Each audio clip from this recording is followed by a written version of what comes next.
1 year had passed since the Buckingham Palace incident. David Chen sat in front of a high school auditorium in Seattle, facing 300 teenagers who were all too familiar with his story. He was here as part of his community service, but it had become more than just fulfilling a court requirement. "Before I start," David said into the microphone, "how many of you have seen the Firecracker video?" Nearly every hand went up. Some students smirked, but most looked curious about the man whose viral mistake they had watched countless times. His presentation was titled, "5 Minutes That Destroyed My Life, a Social Media Warning." The students watched intently as David showed them his old social media posts, leading up to that fateful day in London. His follower count had actually grown to over 1 million now, but not for the reasons he had wanted. "I work at a warehouse now," David explained to the students. "I applied to 247 jobs in my field of software development. Every single interview ended the same way. They would Google my name, find the incident, and that was it." The room was silent as he described how his computer science degree had become almost useless. At home, things were slowly improving. His parents had managed to refinance their house, spreading the debt over 20 years. His mother had finally been able to reduce her extra shifts at the hospital. The hate mail had decreased, though they still got the occasional letter or egg thrown at their house. David's younger sister Emily had become an unexpected advocate for social media responsibility. Her TikTok account, "My Brother is the Firecracker Guy," had gained followers for its honest discussion about the impact of viral infamy on families. "Our parents lost their retirement savings," she would tell her followers. "Think about that before you do something stupid for views." The British press still mentioned David occasionally, usually in articles about tourist behavior or social media disasters. Private Anderson had been promoted and sometimes used the incident in his training lectures for new royal guards. "Remember," he would tell them, "your composure might be tested in ways you never expect." David's mandatory therapy sessions with Dr. Roberts had continued even after the court requirement ended.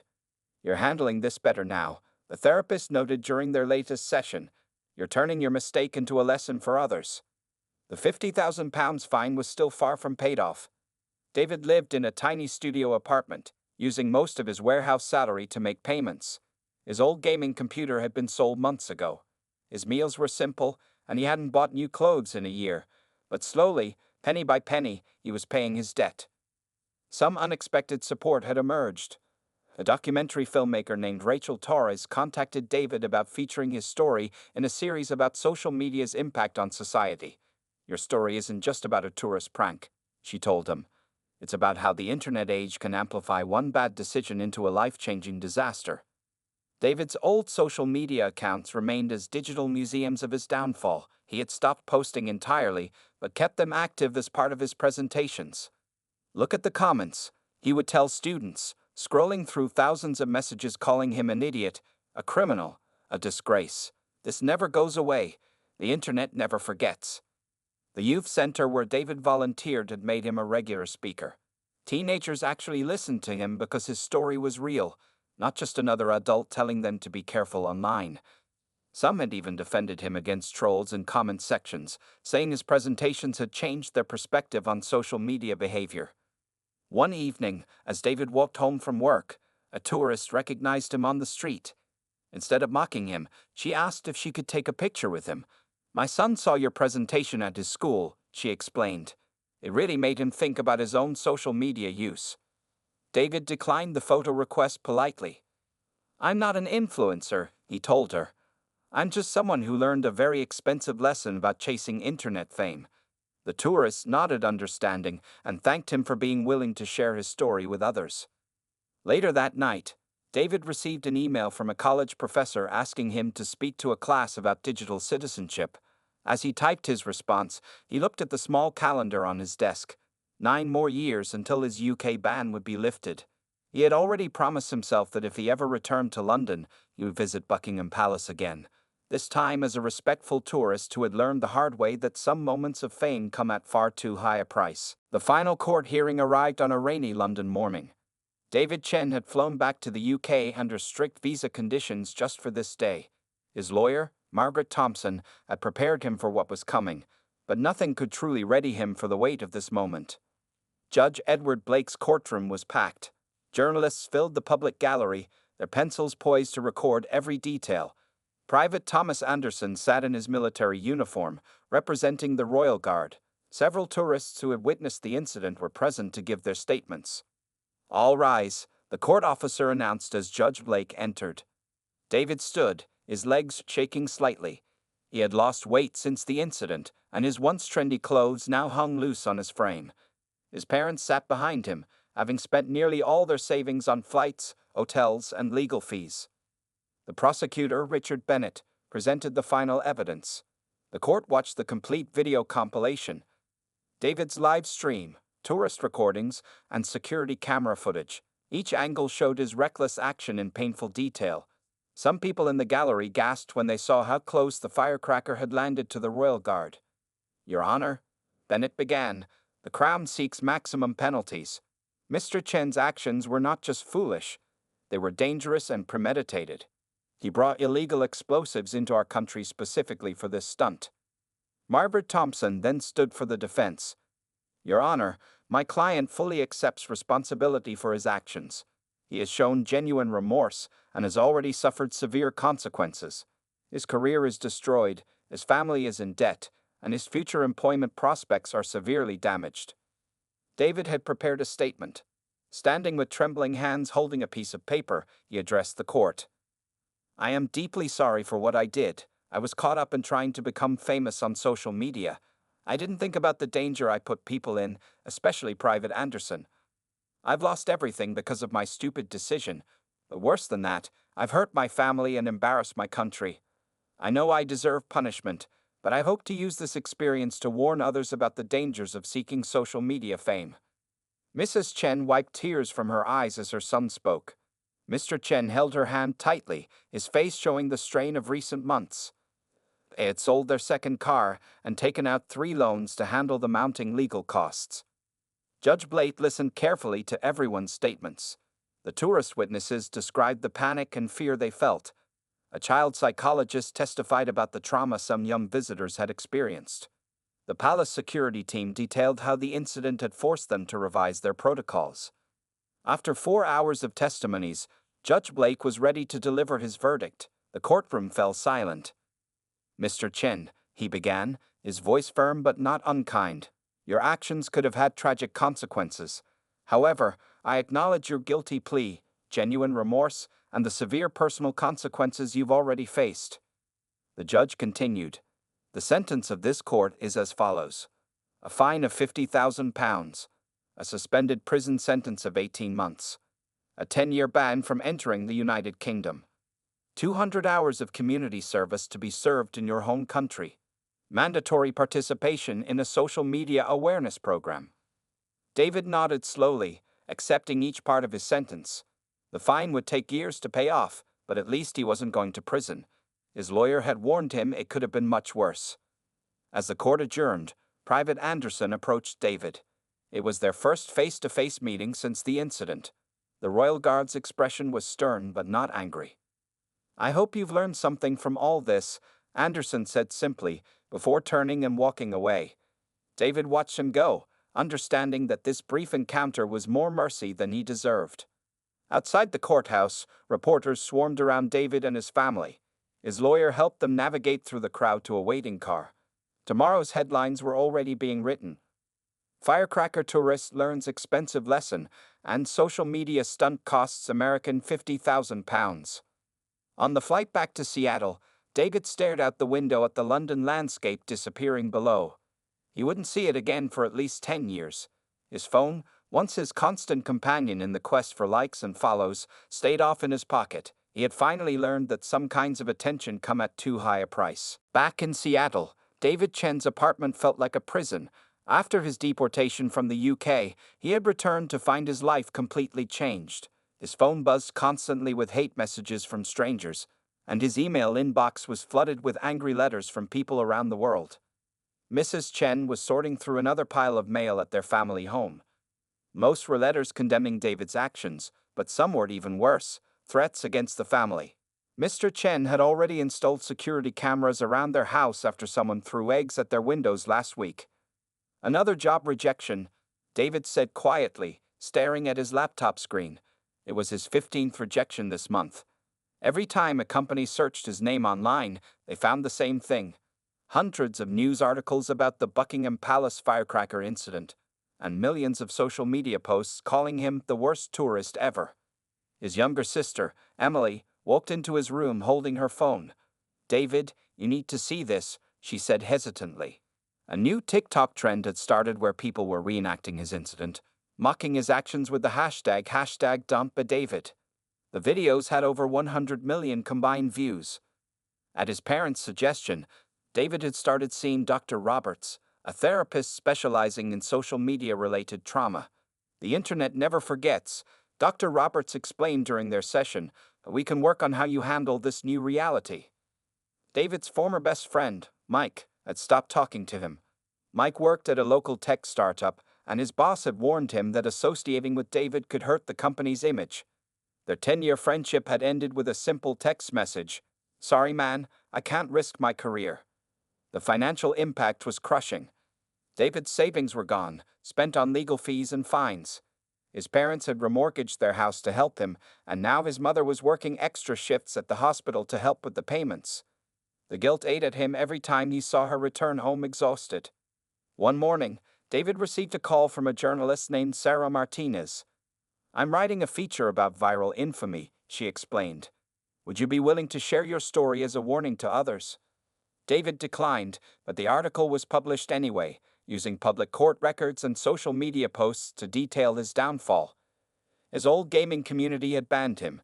The Discord server where he'd spent countless hours now had a pinned message: "David Chen, former mod, is no longer welcome here due to recent events." Even his online escape had been taken away. Private Thomas Anderson, the royal guard from the incident, had become a minor celebrity. He was invited to speak at police academies about maintaining composure under pressure.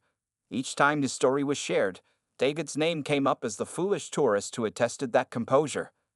David's sister found him one night, crying while watching old videos of his life before the incident. "I just wanted to be famous," he whispered. "I never thought it would destroy everything." The dating app on his phone was another source of pain. Someone had made fake profiles using his photos and the firecracker incident to mock him.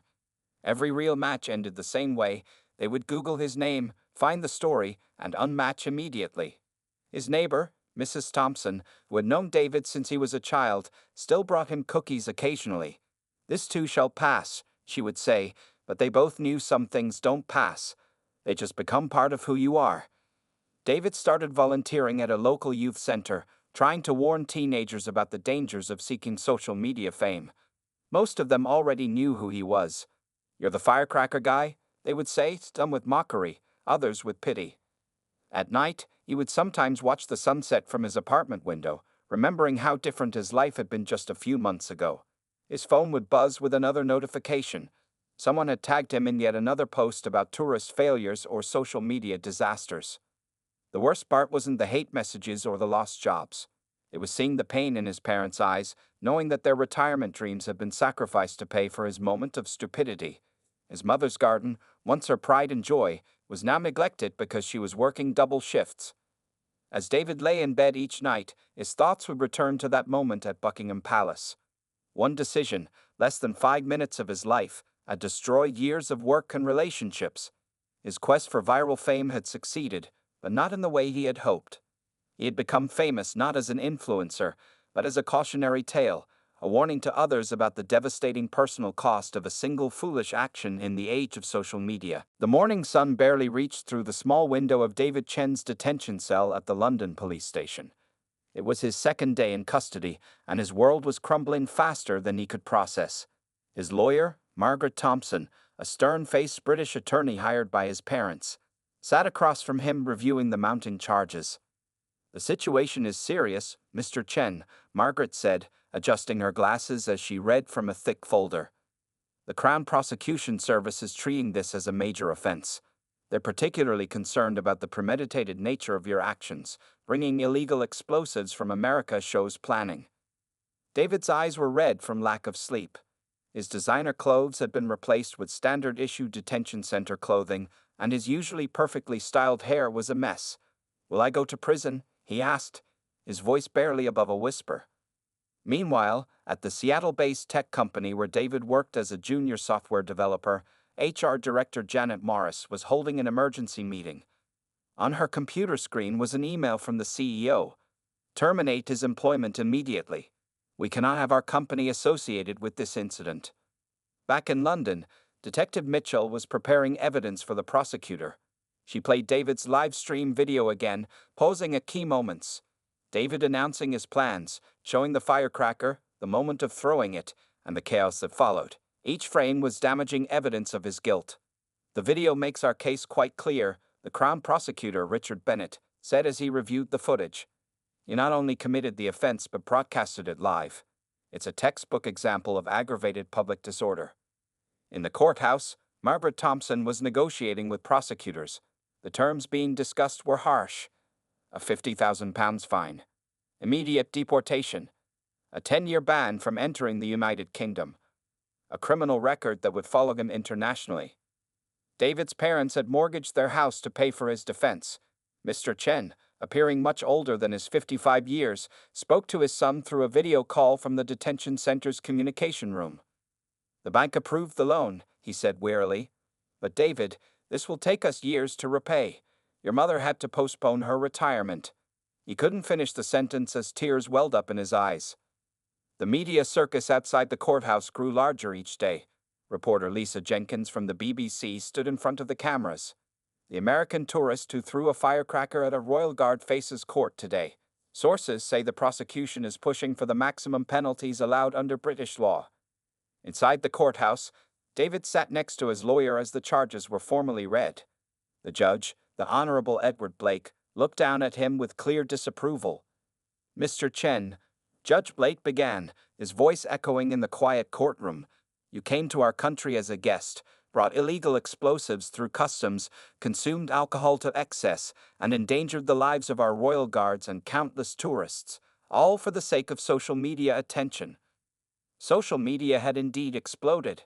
David's former follower count of 10,000 had jumped to 500,000, but these weren't fans. They were people following the story of his downfall. His last video, the live stream of the incident, had been viewed millions of times and was being used in news reports worldwide. The American embassy representative, Sarah Rodriguez, sat in the back of the courtroom taking notes. She had visited David in detention and explained the limits of what they could do. We can ensure your rights are protected under British law, but we cannot intervene in their legal process. The State Department is quite clear about this. As the court proceedings continued, Private Anderson was called to testify. He entered the courtroom in full ceremonial uniform, his presence commanding respect from everyone present. His testimony was brief but powerful. I maintained my position as trained, he stated simply. The explosion was approximately 3 meters from me. It could have caused serious injury to myself or the tourists nearby. David sank lower in his chair as he heard these words. His lawyer had advised him to show remorse, but how could he possibly make up for what he'd done? The viral fame he had sought now felt like a curse, with each new share and comment spreading the story of his foolishness further across the globe. As the sun set on London, David Chen faced the reality that his life would never be the same. The legal consequences were just the beginning. His digital footprint would ensure that this moment of madness would follow him forever, a cautionary tale for the social media generation. The back seat of the police car felt cold and hard as David Chen sat in silence, his hands cuffed behind his back. Through the window, he could still see Buckingham Palace, where just 15 minutes ago he had made the biggest mistake of his life. His phone, now in a police evidence bag, was still getting notifications, probably thousands of comments on his live stream. Inside the palace grounds, Private Thomas Anderson was giving his statement to Detective Sarah Mitchell of the Metropolitan Police. His ears were still ringing from the explosion, but his voice remained steady as he described the incident. The palace doctor had already checked him for injuries and cleared him, though he recommended a follow-up hearing test. The suspect appeared intoxicated. Officer James Cooper reported to his superiors. We found 3 more firecrackers in his jacket pocket, all M80s. He also had his passport, $500 in cash, and various tourist items. Cooper spread the contents of David's backpack on a table in the palace security office. Meanwhile, social media was exploding. Emma Roberts' video had already reached 2 million views and was being picked up by news websites worldwide. The hashtag Buckingham Firecracker was trending, and David's face was appearing on news tickers across the globe. At the central London police station, David sat in an interrogation room. The alcohol was wearing off, and the reality of his situation was hitting him hard. Detective Mitchell entered the room with a stern expression. "Mr. Chen," she said, placing a folder on the table, "do you understand the seriousness of what you've done?" She opened the folder, revealing printouts of British laws regarding explosives, public order offenses, and threats to national monuments. David's voice trembled as he replied, I just thought it would be funny. For my social media." The words sounded pathetic even to his own ears. "Funny?" Detective Mitchell raised an eyebrow. "You threw an explosive device near a royal guard at Buckingham Palace. Your actions caused panic among hundreds of tourists, including families with children. The explosion could have caused serious injury or worse." In another room, police officers were reviewing David's phone. His live stream had reached its highest viewer count just as he was being arrested. 50,000 people watching his downfall in real time. The comments section was a flood of angry messages. "What an absolute idiot. Hope they lock him up. Americans like this make us all look bad." Back in Seattle, David's parents were waking up to dozens of missed calls. Their son's face was on CNN, Fox News, and every major news website. Mrs. Chen collapsed into a chair when she saw the video, while Mr. Chen immediately started calling travel agents and lawyers. At Buckingham Palace, the regular tour schedule had resumed, but visitors couldn't stop talking about the incident. Gift shop employee Mary Collins had already sold out of postcards featuring the royal guards. Everyone wanted a souvenir of the day's excitement. The way that guard didn't move an inch, even with a firecracker going off right next to him. "That's incredible," one tourist said to another as they browsed the shop. Private Anderson, now off duty, sat in the guard's break room reading messages from his family. His younger sister had texted, "You're a hero, Tom. It's all over TikTok." He smiled slightly, but his training officer's words rang in his ears. "Remember, fame is temporary, discipline is forever." In the police station's holding cell, David's situation was getting worse by the hour. His tourist visa had been immediately revoked, and an immigration officer had just informed him that he would be detained until his court hearing. The American embassy had been notified, but their response was not encouraging. They could ensure his rights were protected, but they couldn't intervene in British legal proceedings. Detective Mitchell reviewed the charges one final time before ending her shift. Possession of illegal explosives, causing public disorder, endangering public safety, threatening behavior near a protected site, criminal damage to royal property. Each charge carried its own penalty, and together they painted a grim picture of David's future. As night fell over London, he sat alone in his cell, his head in his hands, wondering how a prank for social media had turned into an international incident that would change his life forever.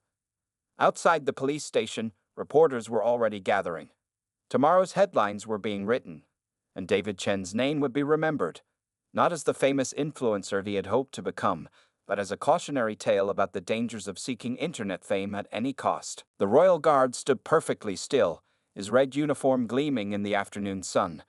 He was Private Thomas Anderson, age 22, and this was his third month of duty at Buckingham Palace. Like all guards, he had been trained to maintain absolute composure no matter what tourists did, but nothing had prepared him for what was about to happen. David Chen's trembling hands finally pulled the M80 firecracker from his pocket. His phone was already live streaming, held up by his other hand as he stumbled slightly from the alcohol in his system. The crowd around him was focused on the ceremony, giving him the perfect moment to act. "Watch this, everyone. This is going to be legendary," David shouted into his phone. Several nearby tourists turned to look at him, including a mother with 2 young children who immediately grabbed their hands and started moving away. She had seen the firecracker and recognized the danger. "Hey mate, don't do anything stupid," a tall British man in a business suit called out, but David was too caught up in his moment of anticipated glory to listen. His live stream counter showed over 2,000 people watching, the highest number he'd ever had. The ceremony was in full swing, with the guards performing their precise, traditional movements. Private Anderson maintained his position, facing forward, but his peripheral vision caught David's movement as he stepped forward from the crowd. Palace security officers were already moving in, but they were still several meters away. David's hands shook as he lit the fuse of the M80. The small spark began to burn, sending up a thin trail of smoke. Time seemed to slow down as several things happened at once. A woman screamed, "He's got a firecracker." Officer James Cooper shouted into his radio, "Suspect is armed," moving to intercept. Private Anderson caught the movement in his peripheral vision but maintained his stance, as per his training. David pulled his arm back and threw the lit M80. The firecracker arced through the air, trailing smoke. Tourists scattered in all directions, their screams echoing off the palace walls. Parents grabbed their children, cameras clattered to the ground, and chaos erupted in seconds. The M80 landed just 3 meters from Private Anderson's position. The fuse was still burning. 5 seconds. Officer Cooper was running full speed toward David. 4 seconds. Private Anderson remained motionless, though his heart was racing beneath his stoic exterior. 3 seconds. David's drunken smile began to fade as he realized what he had just done. 2 seconds. The nearest tourists had cleared a 10-meter radius around the firecracker. 1 second. Bang! The explosion was deafening. A flash of light and smoke filled the air. The sound echoed off the palace walls, setting off car alarms in the nearby streets. Pigeons flew from the palace roof in panic, and several tourists fell to the ground covering their ears. Private Anderson didn't move an inch. His ears were ringing, and he could feel the heat from the explosion, but his training held firm. Later, this image of him standing perfectly still amid the chaos would go viral and become a symbol of British composure. David's phone captured everything. His live stream had jumped to over 10,000 viewers, but he wasn't celebrating anymore. As the smoke cleared, he found himself surrounded by 4 palace security officers. Officer Cooper grabbed his arms and pulled them behind his back while another officer took his phone. "You're under arrest," Cooper said firmly, securing the handcuffs around David's wrists. "You have the right to remain silent." The crowd that had scattered now began to reform, but this time their phones were pointed at David. Hundreds of cameras recorded his arrest, his face pale with fear as the reality of his actions began to sink in. His own live stream was still running, capturing his walk of shame as the officers led him away. Private Anderson maintained his position throughout the entire incident, even as other guards and police officers swarmed the area. Only his commanding officer's official order to stand down finally allowed him to move 15 minutes later. In the aftermath, tourist Emma Roberts from Australia, who had captured the entire incident on her phone, posted the video online with the caption, "Idiot tourist throws firecracker at Royal Guard, instant karma." Within hours, the video would be seen by millions, though not in the way David had hoped when he woke up that morning. As David was led to the waiting police car, he could hear the whispers and see the disgusted looks from the crowd. His plan for viral fame had worked, but instead of being celebrated as a legendary prankster, he was about to become infamous as one of the most foolish tourists in recent British history. David Chen stared at his phone screen, watching the likes pour in on his latest TikTok video. The 23-year-old American tourist had been in London for just 3 days, but his follower count was already growing thanks to his increasingly daring pranks around the city's famous landmarks. "Just wait until they see what I got planned next," he muttered to himself, patting the pocket of his jacket where a large M80 firecracker was hidden. He had bought it from a shady street vendor back in Seattle before his trip, knowing that such items were illegal in the UK. But David wasn't thinking about laws or consequences. He was thinking about views and viral fame. The morning had started normally enough. David woke up in his budget hotel room near Piccadilly Circus, his head slightly fuzzy from the previous night's pub crawl. As he scrolled through his social media notifications, he saw that one of his competitor pranksters had just hit 1 million followers with a video involving a fountain and a shopping mall security guard. "I need something bigger," David thought, his eyes landing on the M80 he placed on the bedside table. He had originally planned to save it for New Year's Eve. The promise of instant internet fame was too tempting to resist. At noon, David started his day by visiting several pubs around Westminster. Each pint of beer made his planned prank seem like an increasingly brilliant idea. The alcohol dulled his already questionable judgment, and the encouragement from his live streaming viewers only fueled his confidence. "You guys want to see something crazy?" He slurred into his phone's camera as he walked toward Buckingham Palace. This is going to be epic. Make sure you follow me because this video might get taken down fast. The afternoon sun was bright, and hundreds of tourists were gathered around the palace gates. The famous changing of the guard ceremony was scheduled to begin in 20 minutes. David positioned himself near the front of the crowd, occasionally pulling out his phone to record short videos building up to his big surprise. A group of Japanese tourists stood nearby, their cameras ready for the ceremony. One of them, an elderly woman named Keiko Tanaka, noticed David's strange behavior. She saw how he kept touching something in his jacket pocket and mumbling to himself while filming. Her grandson, who understood English, heard David say something about making history and breaking the internet. That young man seems troubled, Keiko said to her grandson in Japanese. Perhaps we should move away. But before they could act on their instincts, the crowd started to press forward as the ceremony began. Sarah Williams, a local office worker on her lunch break, also noticed something off about David. She had seen plenty of drunk tourists before, but something about this one made her uneasy. She watched as he pulled out his phone again, this time with shaky hands. "Hey everyone, it's your boy David here," he whispered into his phone, trying to contain his nervous giggling. "We're about to create the most viral video of 2025. No one has ever dared to do this before." The crowd's excitement grew as the first royal guards appeared, their red uniforms bright against the palace's pale walls. David's heart was racing, partly from the alcohol, partly from anticipation. He could already imagine the millions of views, the news coverage, and the fame that awaited him. What David didn't notice was the palace security officer who had been observing him for the past 10 minutes. Officer James Cooper had been trained to spot suspicious behavior, and this tourist was setting off all the warning signs. He quietly spoke into his radio, alerting his colleagues to keep an eye on the young man in the blue jacket. As the ceremony began and the first guards marched into position, David's hands trembled as he reached into his pocket. The M80 felt heavy, like it was made of lead instead of paper and powder. For a brief moment, a voice in his head, perhaps the last remnant of his sober judgment, tried to tell him this was a terrible idea. But then he remembered the competitor who had just hit 1 million followers. He thought about all the famous pranksters who had built careers out of crazy stunts. One quick moment of craziness, and he'd never have to worry about being just another average guy again. David Chen had no way of knowing that in the next 5 minutes, his life would change forever, but not in the way he hoped. As he stood there in the crowd, fidgeting with the firecracker in his pocket, he was about to learn a harsh lesson about fame, consequences, and the high price of a moment's foolish decision.